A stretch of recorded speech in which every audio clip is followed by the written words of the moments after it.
On est à 7 jours des championnats du monde Xterra. Pour préparer cette course, j'ai fait le choix il y a un mois de monter en altitude en stage à Font-Romeu. L'idée globale, c'était de créer un petit stress lié à l'altitude pour avoir la possibilité d'augmenter un petit peu mon taux de globule. Globalement, la thématique du stage, elle a été assez simple, d'augmenter un petit peu les kilométrages à pied et de maintenir une bonne activation principalement sur le vélo et en natation. Le vélo sur lequel je vais rouler et sur lequel je roule maintenant depuis le début de saison, c'est le Cube AMS 099 C68X.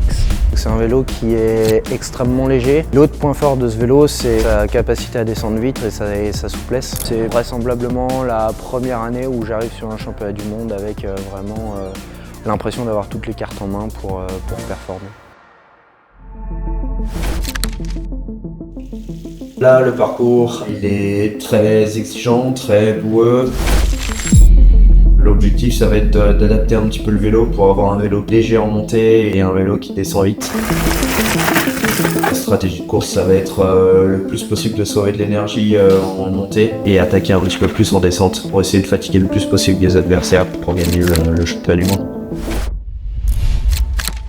Je termine 4e du short track. Grâce à ça, je gagne la Coupe du Monde.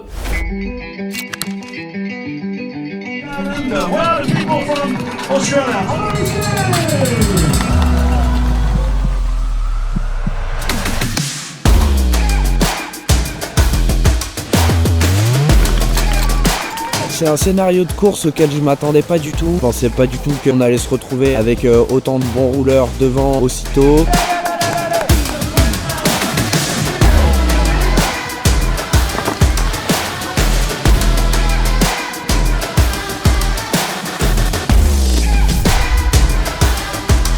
Les descentes, je les ai fait quand même vraiment rapidement et je me suis détaché à chaque fois en descente.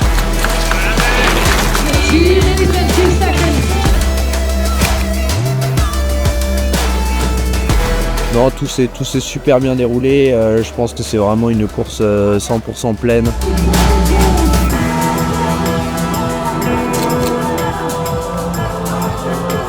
Je suis hyper heureux de cette victoire, c'était une course incroyable.